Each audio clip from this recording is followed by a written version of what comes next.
वो साफ दर्शाता है कि कहीं ना कहीं नीतीश कुमार ने सत्ता के संरक्षण में ये संगठित अपराध कराने का सीख ले लिया है लालू प्रसाद से।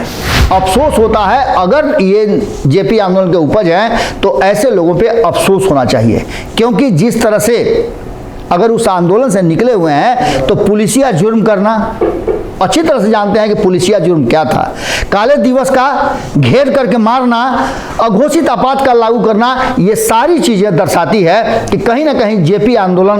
दूसरा सबसे महत्वपूर्ण बात कि आरसीपी सिंह जब से नीतीश कुमार से अलग हुए हैं तब से आरसीपी सिंह को लेकर के कई बातें कही जाती थी और कहा यह जाता था कि आरसीपी सिंह के पास नीतीश कुमार के बहुत सारे सबूत हैं जो कभी भी बड़ा विस्फोट और ब्लास्ट कर सकते हैं।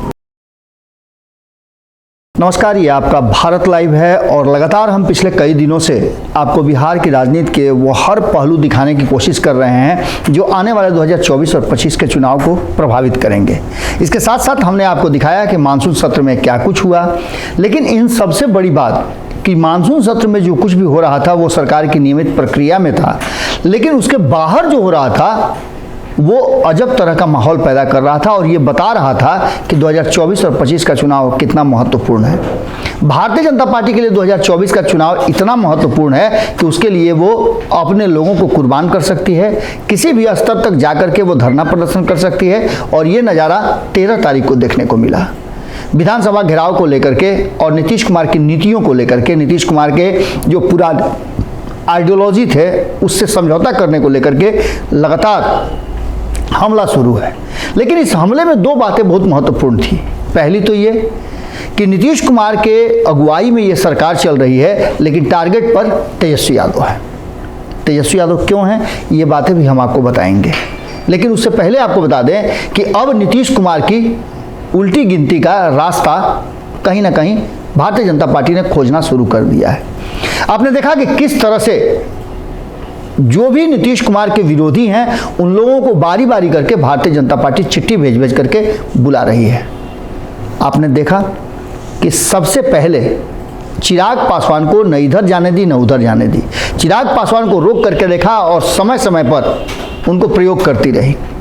आज चिराग पासवान को जैसे ही चिट्ठी मिलती है कि आप हमारे एनडीए का हिस्सा हैं और मीटिंग में शामिल हो जाइए, बहुत सारी चीज़ें क्लियर हो जाती हैं। ये भी क्लियर हो जाता है कि चिराग पासवान के सारे शर्तों को भारतीय जनता पार्टी ने मान लिया है और वो अब पूरी तरह से भारतीय जनता पार्टी के साथ हैं। जो वो कहते थे कि वो नरेंद्र मोदी के हनुमान हैं, अब एक बार फिर से वो लंका पर चढ़ाई करने के लिए तैयार हैं। दूसरा सबसे महत्वपूर्ण बात कि आरसीपी सिंह जब से नीतीश कुमार से अलग हुए हैं तब से आरसीपी सिंह को लेकर के कई बातें कही जाती थी और कहा यह जाता था कि आरसीपी सिंह के पास नीतीश कुमार के बहुत सारे सबूत हैं जो कभी भी बड़ा विस्फोट और ब्लास्ट कर सकते हैं।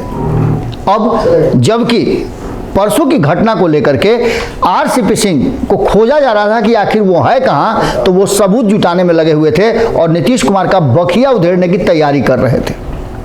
आखिरकार एक दिन के बाद उनका सब्र टूटा है और आरसीपी सिंह बाहर निकले हैं। उन्होंने मीडिया से बातचीत के दौरान अपने विचारों को रखा है और उन्होंने कहा है, नालंदा में एक कार्यक्रम के दौरान उन्होंने इन सारी बातों पर खुलासा करते हुए ऐसा कर दिया है जिससे लगता है कि नीतीश कुमार को न तो बर्खास्त किया जाएगा, न कुछ होगा, सरेंडर करेंगे या फिर राष्ट्रपति शासन लागू होगा।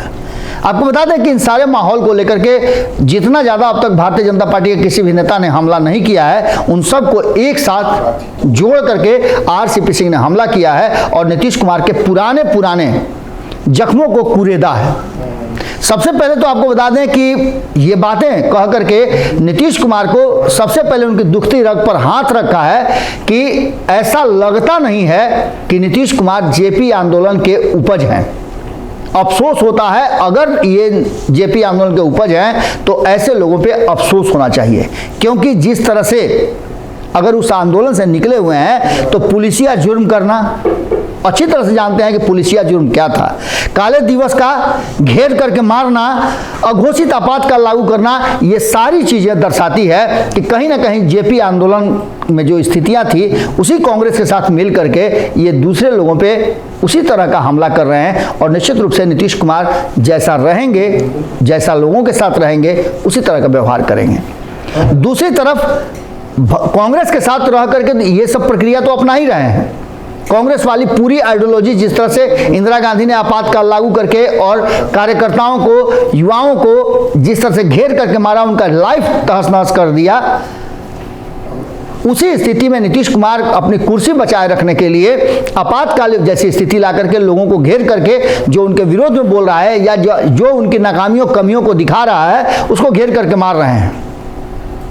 तो वहीं आपको बता दें कि लालू प्रसाद के साथ जाने के बाद नीतीश कुमार ने फिर से एक अपने जो विचार है उसके साथ समझौता किया है, और वो दोषियों को नहीं बचाने की बात करते हैं, न किसी को फंसाते हैं न किसी को बचाते हैं। ये अब नीतीश कुमार के साथ जुड़ा हुआ नहीं है, बल्कि दोषियों को बचाने का ठप्पा नीतीश कुमार पर लगा हुआ है। इतना ही नहीं, जिस तरह से दोषियों को उन्होंने खुली छूट दे दी और निर्दोषों पर लाठीचार्ज करवाया है, ये नीतीश कुमार को सत्ता से बेदखल करने के लिए काफ़ी है।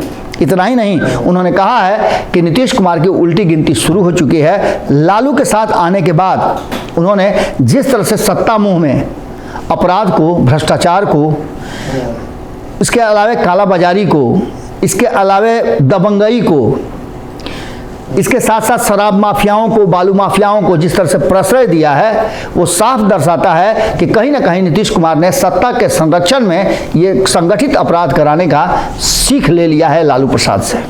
ऐसी स्थिति में नीतीश कुमार का बखिया उखड़ना निश्चित है। और जिस तरह से आरसीपी सिंह ने कहा है कि अभी बहुत सारे सबूत हैं, जिसको सामने रखने के बाद नीतीश कुमार को दोनों हाथ उठाकर सरेंडर करना पड़ेगा, और वो वक्त बहुत जल्द आने वाला है।